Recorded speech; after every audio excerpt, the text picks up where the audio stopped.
Here's something most fans haven't wrapped their heads around yet. My Fault, London, Season 2 isn't just picking up where the story left off. It might be the moment the entire franchise shifts from high-voltage romance to full psychological drama. And by the time we're done here, you'll understand exactly why this season is already generating more hype, more tension, and more obsession than the original ever did. Welcome back to DriftEcho, where we don't just review stories, we peel back the layers to find the pulse underneath.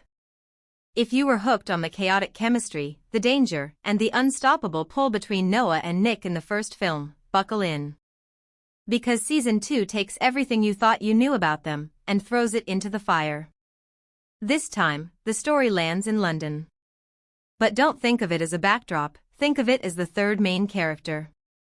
Insiders are calling it a pressure chamber where secrets don't stay buried, temptations grow teeth, and every emotional flaw gets magnified under the neon lights.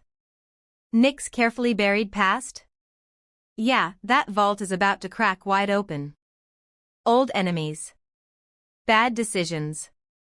Rivalries that never died. London pulls every one of his shadows into the open, and for the first time, Nick has to face the version of himself he hoped Noah would never see. The charming, untouchable Nick from the first movie? He's unraveling. And the cracks are where the real story lives. Meanwhile, Noah steps into a form of independence that feels electric one moment and terrifying the next. She's discovering ambition, confidence, and a life that isn't orbiting around Nick's gravity. New people enter her world, people who challenge her, inspire her, maybe even understand her in ways Nick never could.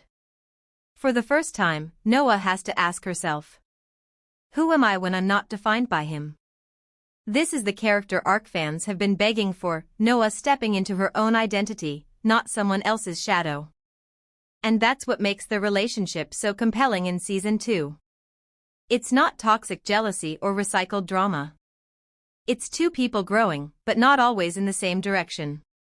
It's honest, messy, emotional evolution, the kind that hurts before it heals. Of course, the season has to fix what the first movie struggled with, pacing.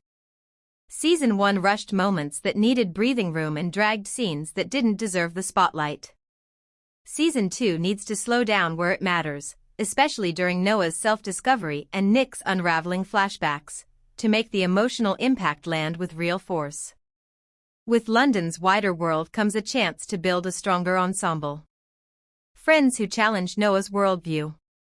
Rivals who push Nick into dangerous territory. Mentors, enemies, confidants, a fuller ecosystem that raises the stakes for both leads. And fan theories? They're exploding everywhere.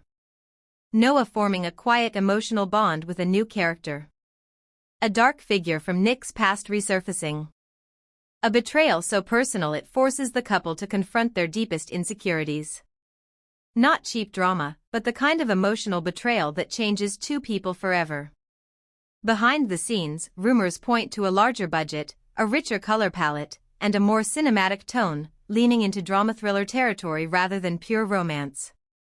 Insiders also whisper about a massive cliffhanger setting up Season 3, meaning the creators aren't just expanding the story, they're building a universe.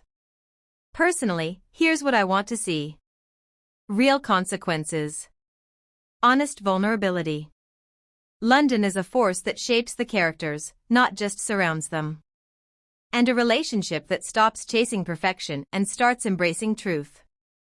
If Season 2 delivers even half of the emotional depth, intensity, and storytelling potential it's poised to hit. My Fault, London could reshape the entire franchise. If you liked this breakdown, make sure to like, subscribe, and drop your wildest theory in the comments. I'll see you in the next one, right here on DriftEcho.